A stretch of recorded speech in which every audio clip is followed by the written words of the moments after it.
Insurance fraud in the UK is reaching epidemic levels, and it's costing us billions of pounds every year. Deliberate crashes, bogus personal injury claims, even phantom pets. The fraudsters are risking more and more to make a quick killing. And every year, it's adding up to £50 to your insurance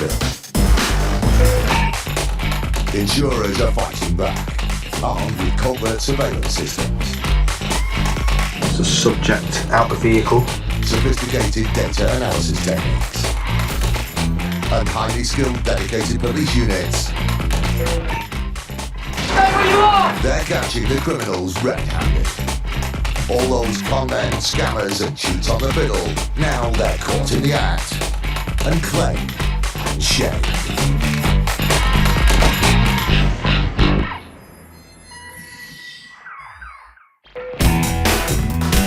Today, a country pub goes up in smoke and things get heated for a pair of fire-starting fraudsters. It showed Dean and Melinda looking for the bag that we had recovered, and a most unusual response to that, almost hysterical. The Specialist Police Unit IFED shuts down a gang of motor insurance fraudsters. I don't think they expected to get caught so quickly, but ultimately most fraudsters will get caught.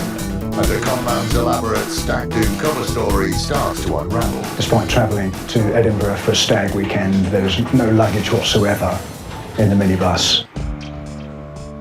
In July 2011, a huge fire broke out at the Toll House pub in Lymington in the New Forest. The flames spread rapidly, cutting off people trapped on the upper floor. The emergency services were called to what had quickly become a life or death situation.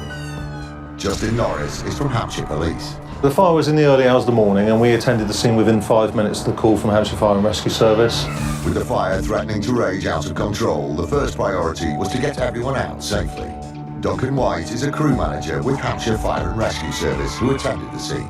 It was a very severe fire. You could see why the people were trapped in the upstairs rooms. The fire in the stairwell was the reason why the people were trapped at the first floor, because it compromised their means of escape.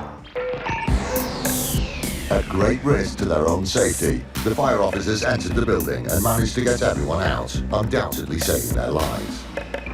According to the emergency call from Dean and Melinda Thomas, who owned the pub, the devastating blaze was the result of foul play. They suspected a burglary or somebody who tried to break into their premises.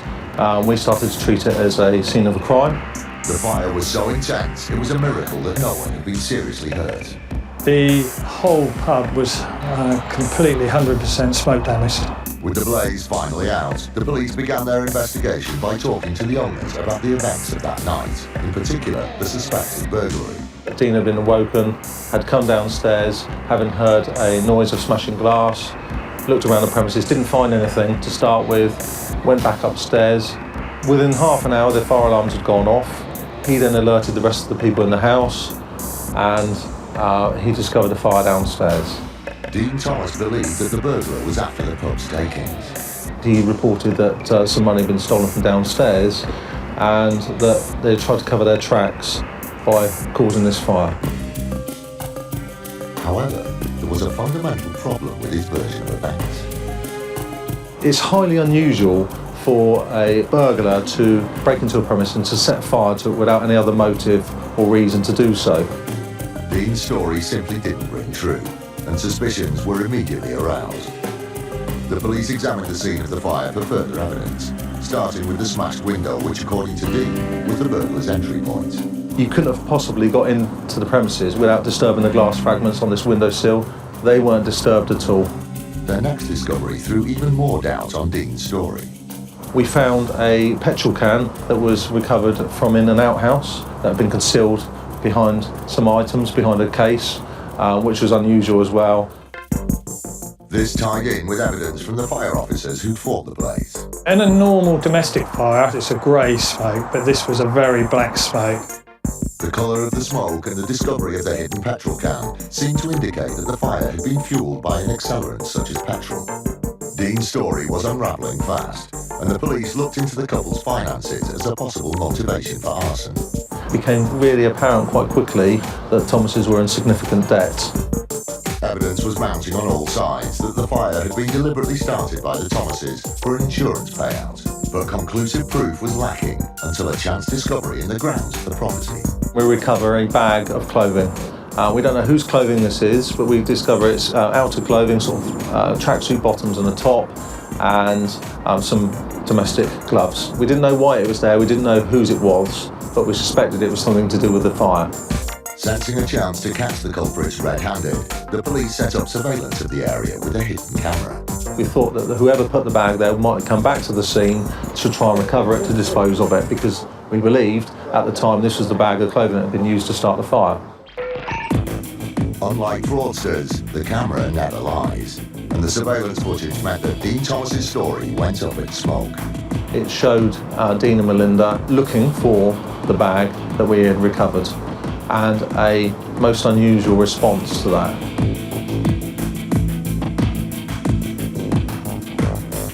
Almost hysterical. It looks like they're arguing about it, and Melinda is throwing her arms around a little bit as well. Melinda was confronted by the police, and even then the lies continued.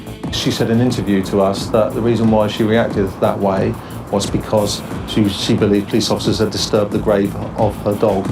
But she convinced no one, and it was obvious that her hysterical response was because she knew they'd been found out. The fire had been started deliberately, and they hadn't done a very good job of covering their tracks.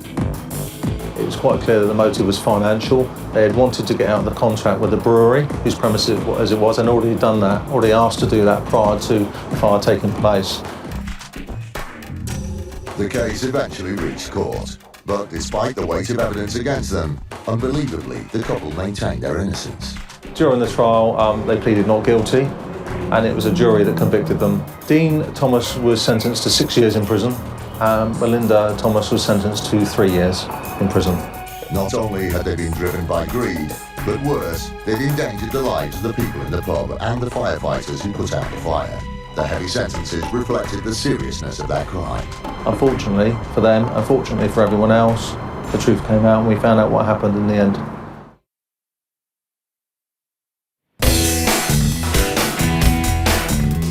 A fraud gang is scuppered after making an outrageous claim.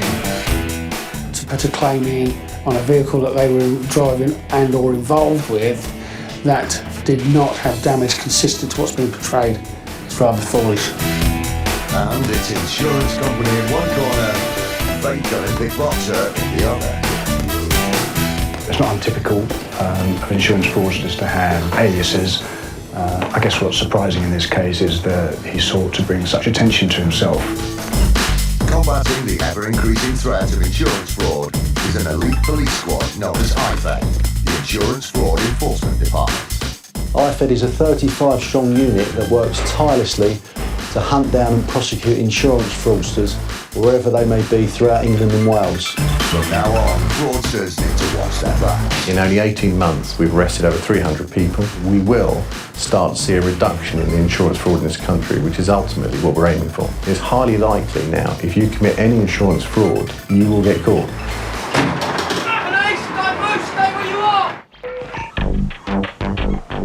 In 2012, IFED travelled to Torquay to carry out a raid on a gang of fraudsters believed to be behind various multi-vehicle accidents. The collisions were staged in order to cash in on motor insurance policies. It all started with a seemingly innocuous accident in 2009. Mike Brown from Direct Line was on the case. The accident in 2009 involved 3 vehicles. One was driven by Mr. Baker, a second vehicle driven by Mr. Cash, and a third vehicle driven by Miss Shears. Mr. Baker lost control of his vehicle and collided with the 2 vehicles driven by Miss Shears and Mr.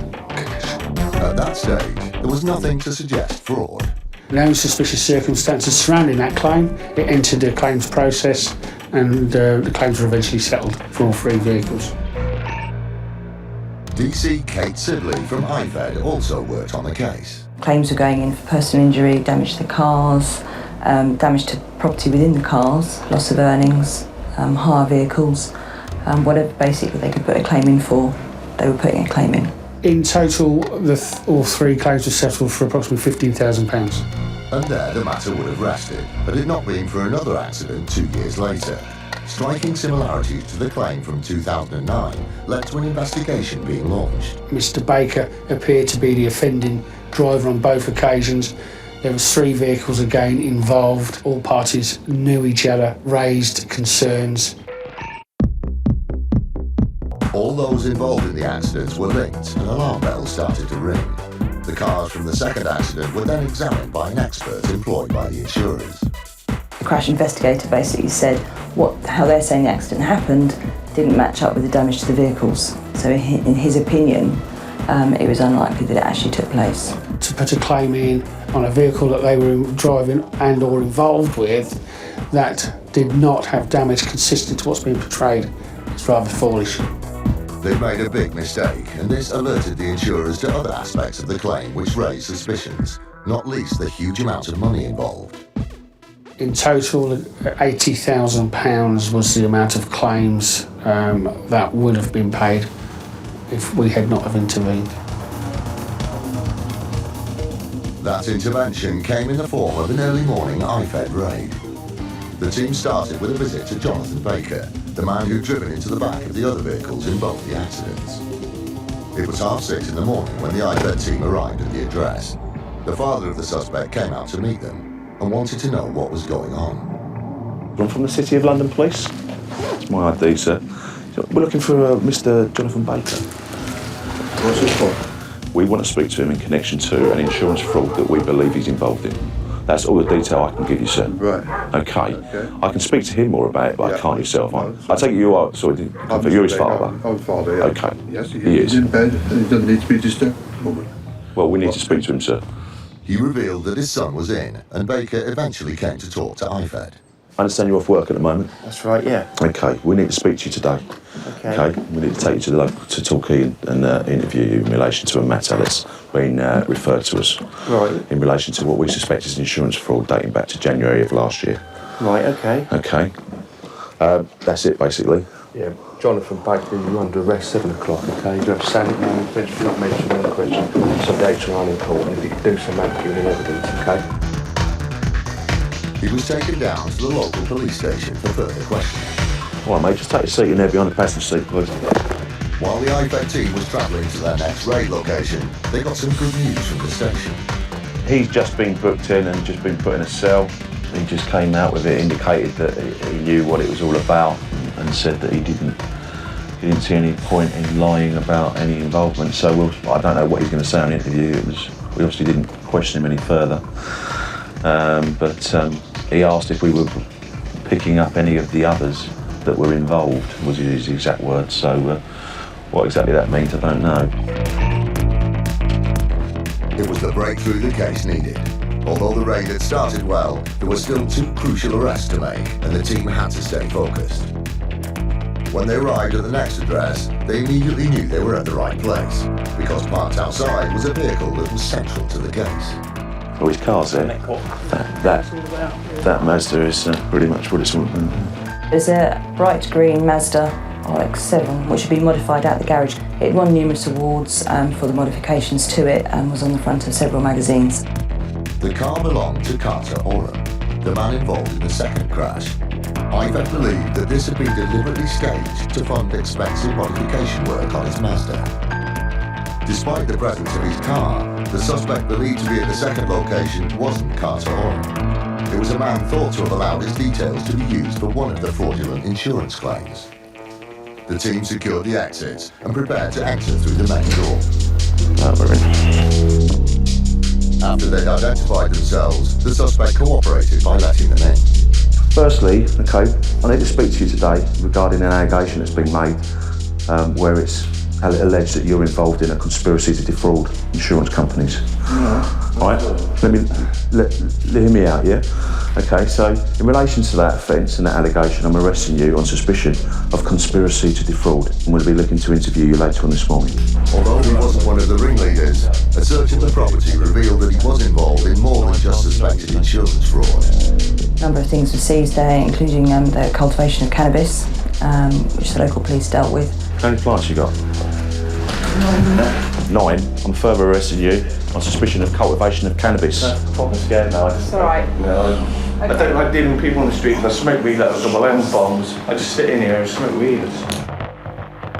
The team then moved on to the final and most important location, a garage called Shell Shocked, which was linked to all the suspects and all the cars. When we delved deeper into the second claim in 2011, it became apparent that Shell Shocked were clearly involved in some form of fraudulent activity.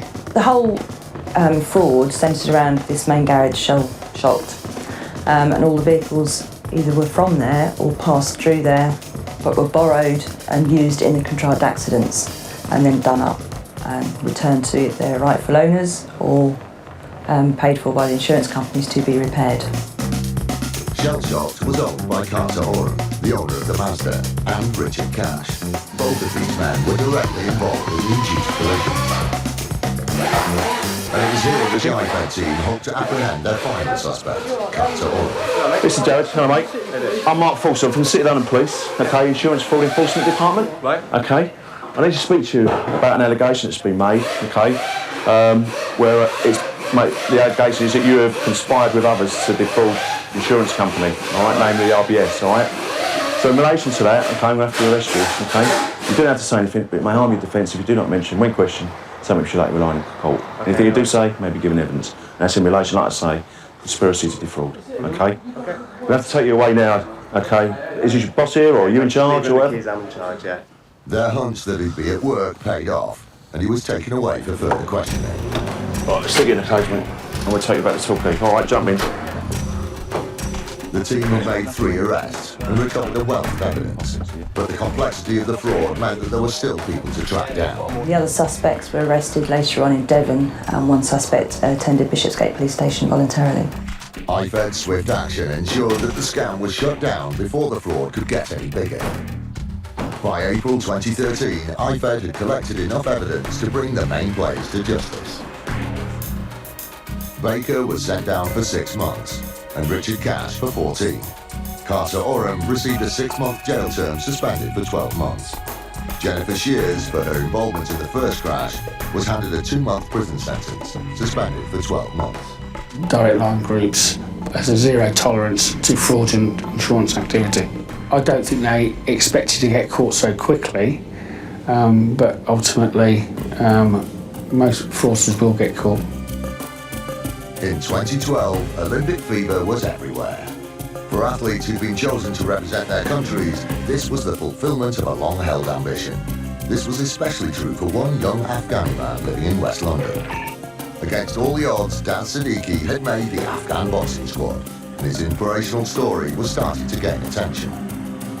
In an article in The Sun, he was quoted as saying, "I know I won't be one of the favourites to win a medal, but being a competitor at the 2012 Olympics seemed just an impossible dream." He was right, but not in the way he intended. The whole thing was a total fabrication. Siddiqui was actually a serial fraudster and fantasist.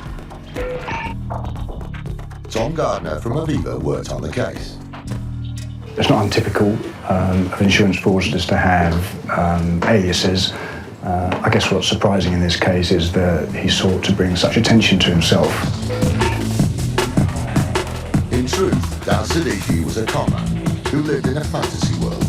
He'd invented multiple personas to cheat money out of insurance companies, but his lies were uncovered by Aviva's fraud detection team, who spotted a number of suspicious claims.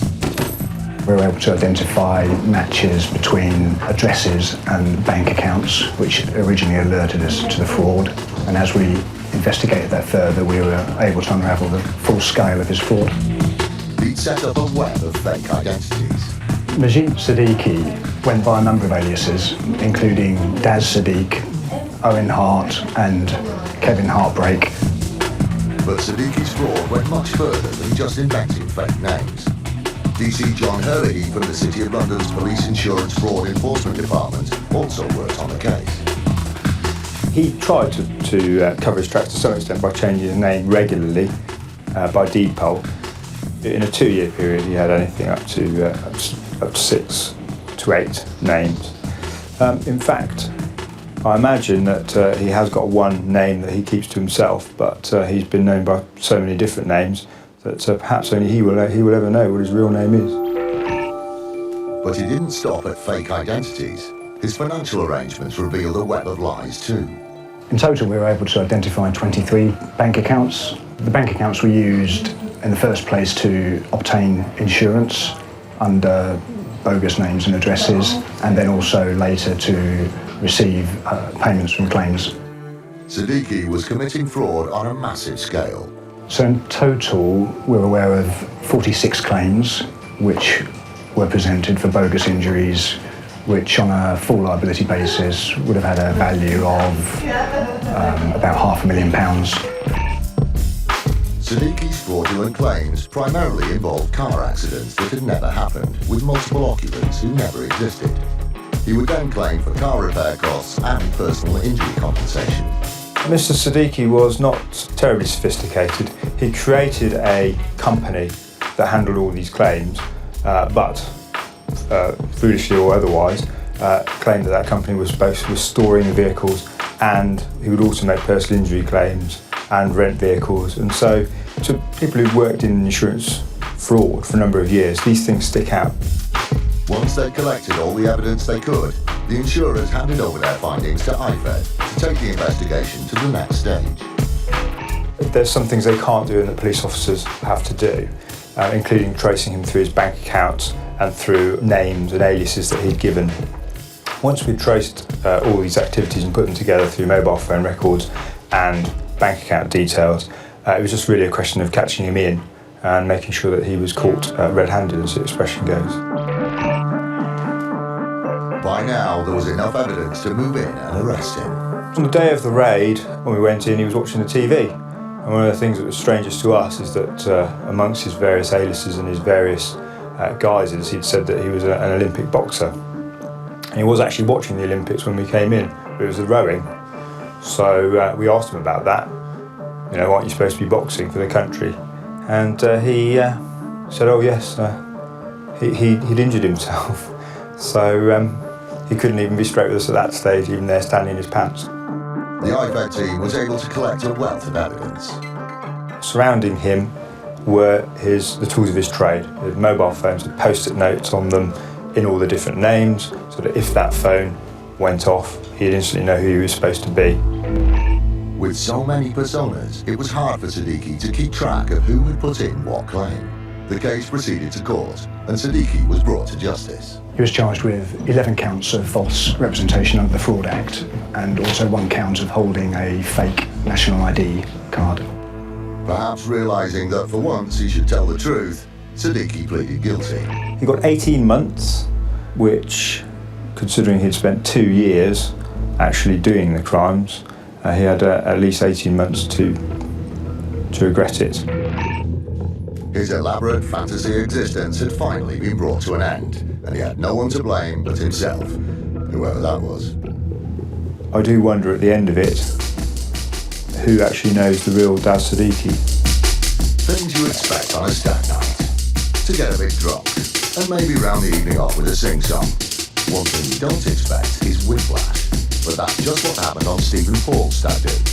The party had barely left Newcastle before festivities came to an abrupt halt, thanks to their minibus hitting a car. Aviva's Tom Gardner was yet again on the case and investigated the claim. Mr. Paul took out a new policy with us to insure his minibus, and then contacted us several weeks later to report that he'd been in a collision with another vehicle. Elaine Ibbotson worked for the insurer's solicitors. It was suggested that there were a group of 14 men on their way to a stag party in Edinburgh. They were travelling in the minibus, and it was alleged that shortly after starting their journey, the minibus driver had left the main road north and had pulled off, I think, to visit a shop. Shortly after leaving the main road on the approach to a roundabout, it was alleged that the minibus collided with the rear of a car. I believe 6 ambulances attended the scene. All of the people were treated at hospital. The accident resulted in multiple injuries, primarily whiplash. It wasn't long before the insurers heard from the would-be partygoers on the minibus. In total, 15 claims were presented for whiplash injuries, which on a full liability basis at the time would be potentially worth over £100,000. Because it was such a huge sum of money, the team began to look more closely at the claim. And what they found called the whole Stag party story into question. In the first place, just the number and severity of the injuries proportionate to the accident. In the second place, that the accident happened so soon after a new policy was taken out. There's always an element of suspicion when every single occupant of both vehicles involved in a collision claims to have sustained almost identical injuries. It wasn't a huge impact one way you'd expect every single person to have been injured. The lawyers decided to talk to all the main players and immediately encountered inconsistencies. The main claimant kept changing small details in his story. His account really didn't ring true at all. And there were also concerns from the police officers who had attended the accident. Quite clearly they felt something wasn't right with the situation as they arrived at the scene. The investigation continued and a vehicle assessor was sent to look at the damaged minibus. One of the things that our engineers observed when they inspected the minibus was that some of the damage appeared quite old. Serious questions were now being asked, not least why the men had set off for a meet-up with no spare clothes. It also emerged that despite travelling to Edinburgh for a stag weekend, there was no luggage whatsoever in the minibus. Piece by piece, the evidence was stacking up. Their story was falling apart. It seemed that the group had conspired to create a bogus accident so they could submit a massive insurance claim. The investigation was then widened to include those travelling in the car. It became apparent that there were connections between the occupants of the two vehicles that were identified through social networking websites. The confirmation that they knew each other was telling, but the final straw was a CCTV clip of the crash site, which showed that the accident had never occurred. What we believe happened is that the two vehicles were damaged away from the scene, and then the accident was staged at some point and debris put onto the road to create the impression that an accident had occurred. The Stag weekend in Edinburgh had been invented as a cover story for an audacious con trick, but it had all fallen apart like a late-night kebab. By now, there was enough evidence to take the culprits to court. 15 of the 16 people pleaded guilty and received suspended sentences. One person pleaded not guilty and he was tried by jury and later convicted. The party was well and truly over for the Stag do, and the only cause for celebration was that time had been called on a massive insurance scam.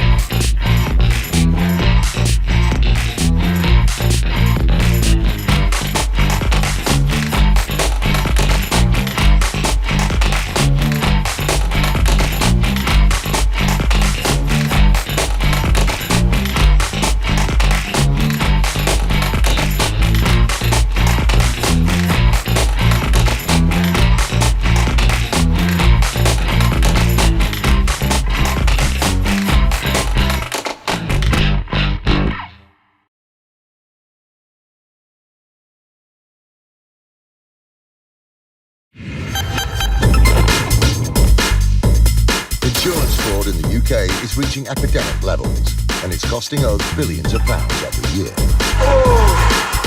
Deliberate crashes, bogus personal injury claims, even phantom pets. The fraudsters are risking more and more to make a quick killing. And every year, it's adding up to £50 to your insurance bill. Insurers are fighting back, armed with covert surveillance systems. There's a subject out the vehicle. Sophisticated data analysis techniques. And highly skilled dedicated police units. They're catching the criminals red-handed. All those con men, scammers and cheats on the fiddle, now they're caught in the act and claim Shed.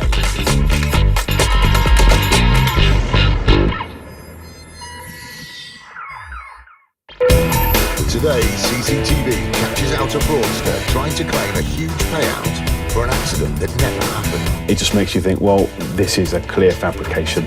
There is nothing to suggest this gentleman's injuries have been sustained, especially not in the way he has stated. A conman who goes on the run is caught by the elite police unit IFED. Mr. Begum then skipped bail, but was later found at his mother's property, hiding in the loft. And the Met Traffic Unit challenges a suspect. It's not negotiable. You have been arrested and you are going to be taken to a police station, okay?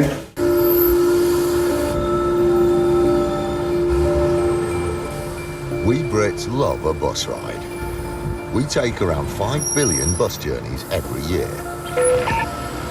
But occasionally, a ride down the high street can turn into a tragedy.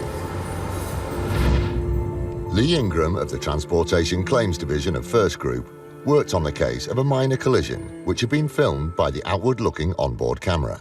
The bus approaches a stationary Land Rover, and as it's passing, it manages to catch the driver's side wing mirror with the side of the bus and continue on, bending the wing mirror back. It doesn't actually cause any damage to the wing mirror. The glass comes out of the housing, but neither the glass or the housing are damaged, and it's just a case of snapping the glass back in. There is no damage to the bus at all. You will see that the driver of the Land Rover, as the bus is passing, notices what's happening, and he can be seen clearly to be banging on the side of the bus. Then someone gets out of the Land Rover and goes to the front of the bus as he stops a bit further up and just lets him know what's happened. Not long afterwards, the company was presented with a claim for an injury caused by the accident. But rather than coming from the driver of the car, the claim was from an unexpected source. This passenger on the top floor of the bus. His version of events was very different, as his phone call to the insurers shows. Okay, what happened was, the bus driver was driving fine. There was a car parked on double yellow, which caused the bus driver to, and from what I see, he just opened the door, and he caused the bus driver to brake, very sharp, causing me to hit my head and falling down. After 45 minutes, I was having a lot of back and neck pain. Called a cab to hospital where I was advised by the doctor that it would be muscle injury. The pain has got a lot worse, so I can't do anything apart from going to a toilet. Having difficulty getting dressed, can't lift my son up, hard to walk up the stairs, can't play sport, and can't do much. Have made an appointment with my doctor for stronger painkillers. I'm really upset and feel hopeless and depressed as I'm in a lot of pain and can't do nothing at all. In his opinion, he has sustained what he considers to be life-changing injuries. This meant that the company could be liable for a potentially huge payout. He was looking to build a substantial claim for future care, care of personal hygiene, maybe a future element of childcare and child support. A minor prank causing life-changing injuries to one passenger just didn't ring true.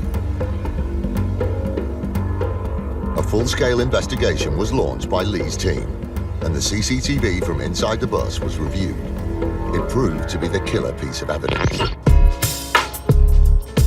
The claimant can be seen sitting on the top floor of the bus on the left-hand side.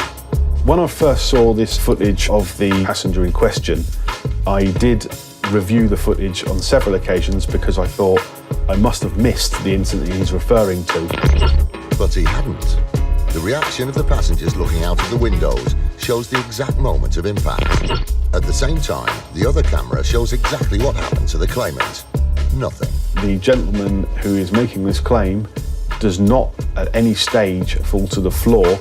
He stands up after having travelled to his destination, goes to the top of the stairwell, goes down the stairs, speaks to the driver as he gets off the bus, and then leaves the bus. There is no suggestion or any indication of a fall, as he is alleging.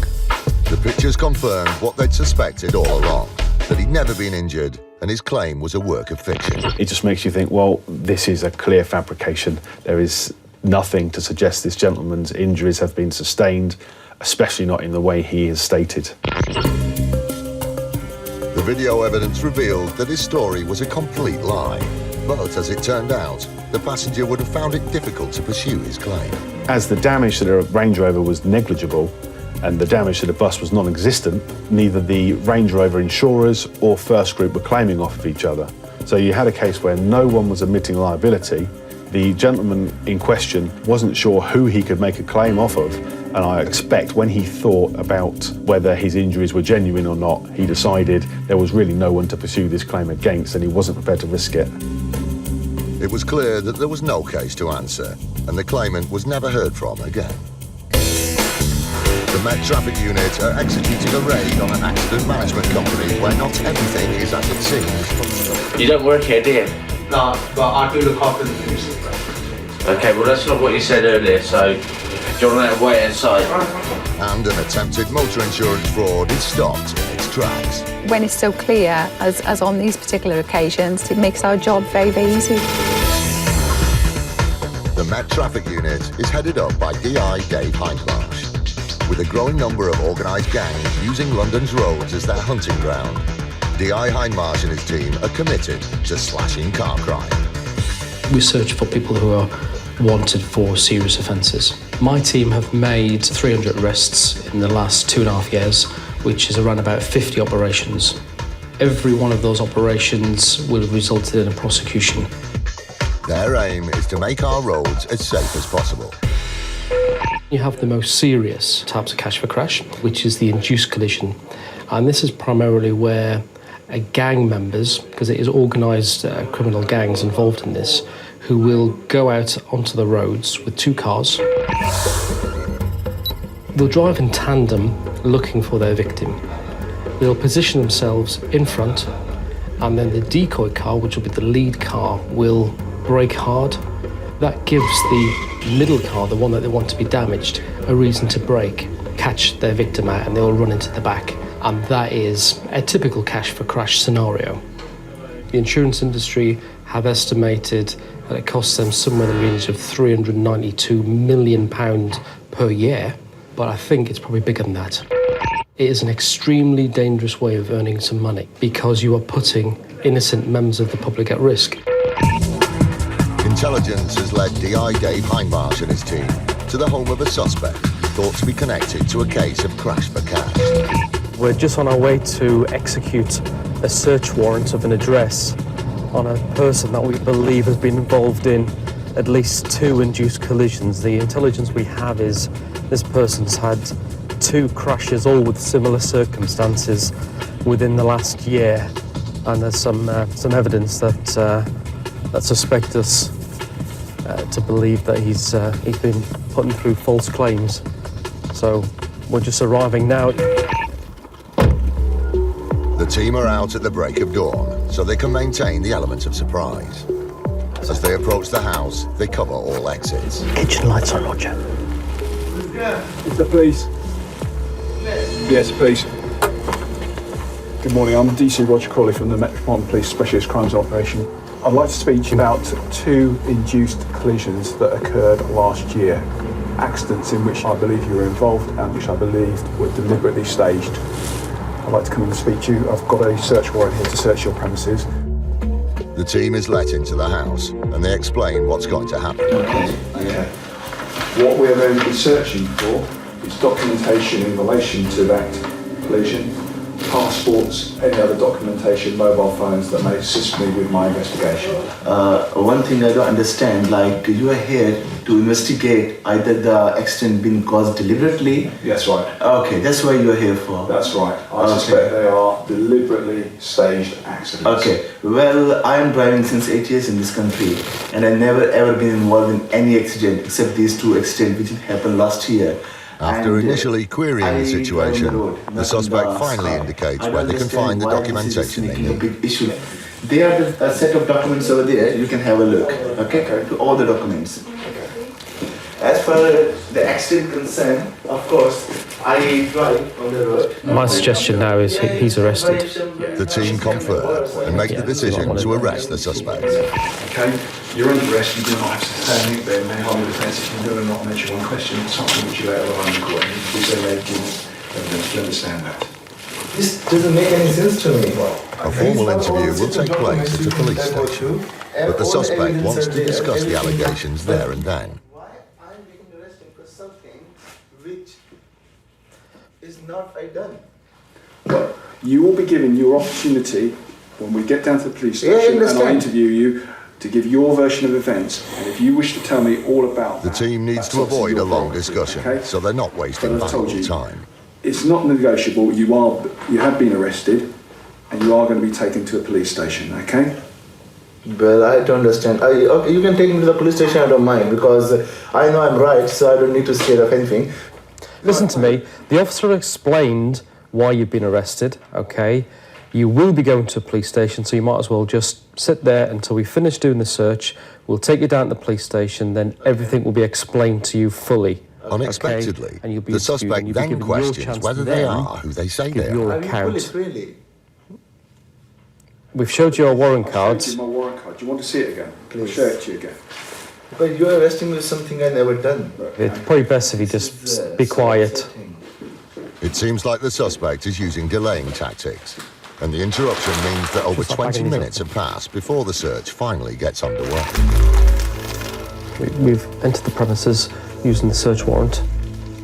The man that's in the living room has now been arrested for believed submitting fraudulent personal injury claims. He's going to be coming back to the police station with us where he'll be interviewed formally. We're basically looking for paperwork pertaining to insurance claims, insurance certificates, documentation for specific vehicles. Eventually, they conclude the search and are ready to take the suspect away and remove the potential evidence. So if you just do as we say, then there'll be no need to handcuff you. All right, brilliant. We came looking for paperwork for insurance claims and having just a look through the documentations briefly. That's what we've got. So certainly the objective today was to find some paperwork, which we have, and to arrest the person who's been arrested.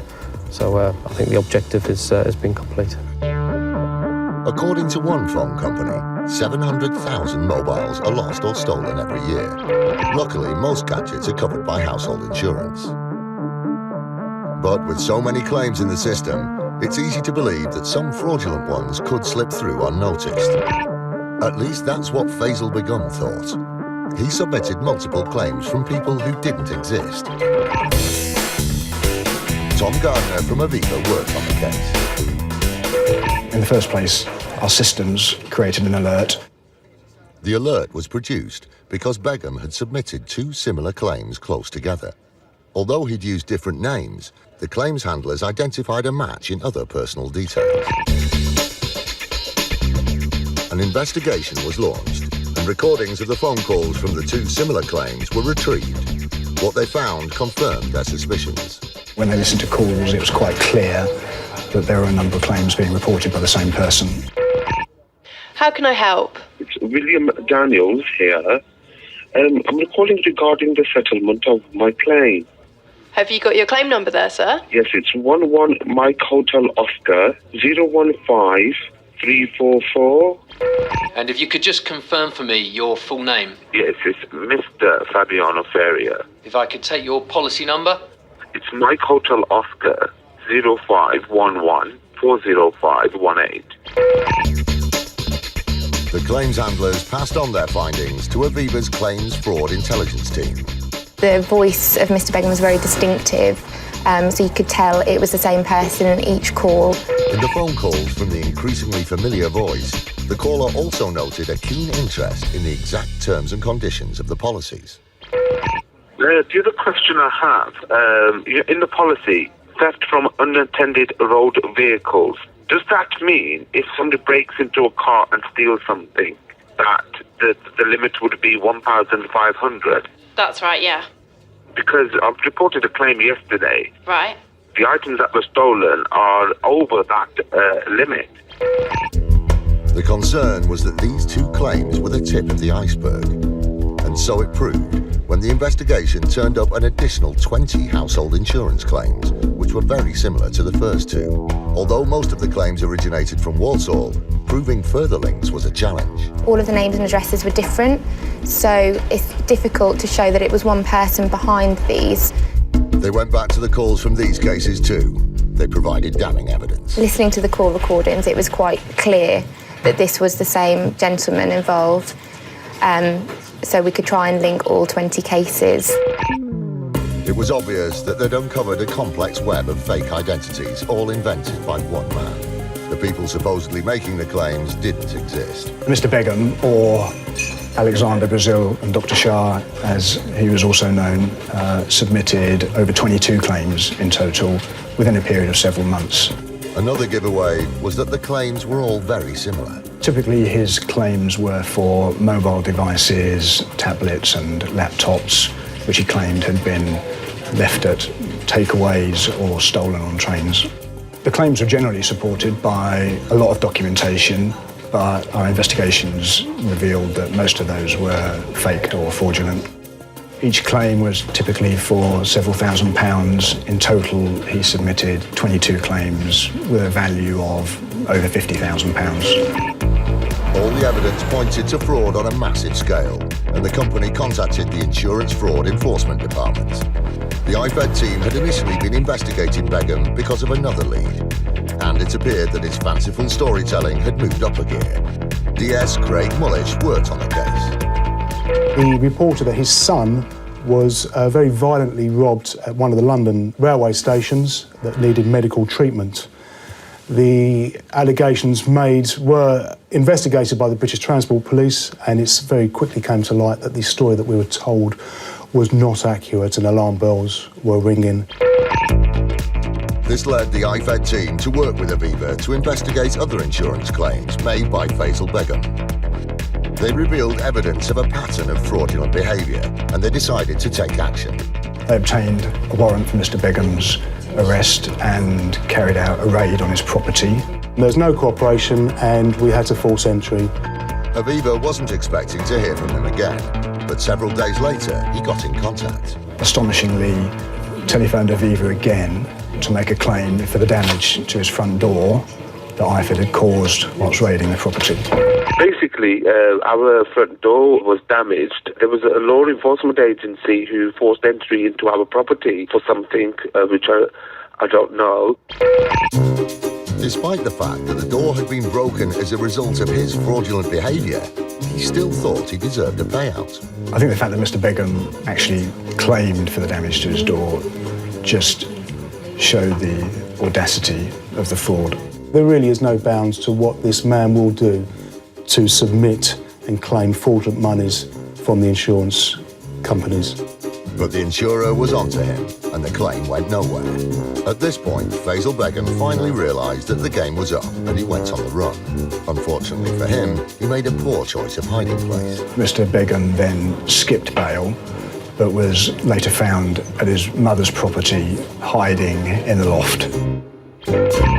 Faisal Begum was brought to trial, and the weight of evidence meant that the outcome was never in doubt. Mr. Begum was charged with 14 counts of fraud and was sentenced to 2 years in prison, which we felt was a fair and proportionate sentence. This is a great result. It gives a great message out that neither the insurance industry nor IFED will tolerate insurance fraud, and this, I'm sure, will be a deterrent to any future fraudster out there that thinks insurance fraud is an easy touch. It clearly isn't. Roundabouts are statistically safer than other types of intersection, but they still see their fair share of accidents. Susan Evans of Insurers Admiral worked on a case involving a policyholder who'd been involved in one such collision. She said she was approaching a mini roundabout, thought that she had enough time to clear the mini roundabout before the other car made its turn, but unfortunately she didn't, and it resulted in a collision. The accident resulted in damage to both vehicles, and the driver of the other car decided to pursue a claim. It was alleged that there were actually 2 passengers within that car as well, and that both passengers had unfortunately been injured in the incident. In line with the claims procedure, specific details of the injuries were provided. Claims that we were faced with from the alleged passengers in the vehicle were whiplash claims that were around about £2,000 a piece in terms of value.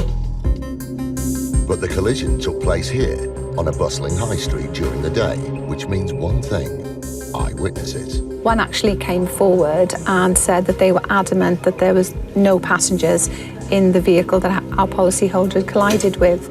So we had a written statement to confirm there was nobody in that car apart from the driver. Alarm bells started to ring, and the insurer decided that further investigation was needed. So they went through the CCTV they'd sourced from the local council. The footage reveals a very different version of events. The claimant can be seen driving down towards the mini roundabout, whilst the policyholder approaches from the other direction at the bottom of frame. The claimant starts to turn right, but the policyholder is going straight on, and they collide. What they saw next proved to be a crucial piece of evidence. They both exit their vehicles, examine the damage, and exchange details. But at no point does anyone else get out of the claimant's car. If we look carefully at the footage, I think anyone involved in an incident of that nature is probably going to get out of the vehicle, have a look at the damage, perhaps assist the driver to try and get details from the other party. You don't see any passengers exiting from the car whatsoever. The CCTV proved that there was only one person in the car, and that the claim for 2 personal injury payouts was a ploy to get more money. Admiral confronted the claimant's solicitors with the evidence. They were clearly quite shocked at the start, but being faced with the irrefutable evidence that the CCTV footage presented, the claims were dropped immediately. If the claimant thought they could walk away with money they didn't deserve, they were wrong. There are penalties that they will have to pay. They will be recorded on a database, and within the background you also have the fact that the police might pick it up as a prosecution. It's estimated that there are almost 2 million CCTV cameras in the UK, which means that fraudsters are increasingly being caught out by film evidence. When it's so clear, as on these particular occasions, and there's clear evidence that those people are not in the cars, it makes our job very, very easy. The Met Traffic Unit are on the road again, this time to execute a raid on a company they believe helps organise crash-for-cash collisions to create fake insurance claims. This morning we're going down to an accident management company. We've got evidence which suggests that the company had been involved in 2 induced collisions, and part of today is to take all of their paperwork and to sift through it at a later stage to identify other induced collisions. So at this stage we're not really sure. It could just be as simple as these 2 collisions. However, I suspect that we'll find evidence relating to more. The team arrives at the scene and approach the company's rented office. They're working against the clock. But first, there's the small matter of gaining access. There's no one here, which is typical of accident management companies when we arrive. So the 2 options we have is we'll try and get hold of the owner, get them to come round and open up. If not, we'll open up ourselves. We shan't be leaving without what we came for. They attempt to make contact with the owner of the company, but draw a blank. Finally, they get through to the landlord of the property. Hello, sir. My name's Andy Collins. I'm a detective constable who works for the Metropolitan Police. The owner of the company is proving hard to track down, but the landlord should be able to let D.I. Hindmarsh and his team into the office. Could you get yourself down here as soon as possible? Just then, a third party approaches the officers. Come with me and speak to my colleague, please.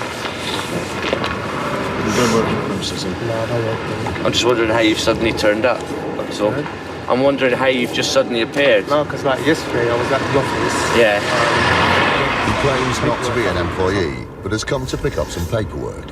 Okay, she's the secretary, yeah? The Met Traffic Unit is no closer to gaining entry, but then the landlord of the property arrives in person. I've got a door key, but I don't have a shutter key. Oh dear. He's nothing to do with the company under investigation and cooperates with the team to try and gain access to the Have we got a hoolie bar? There we are, the man with the bar.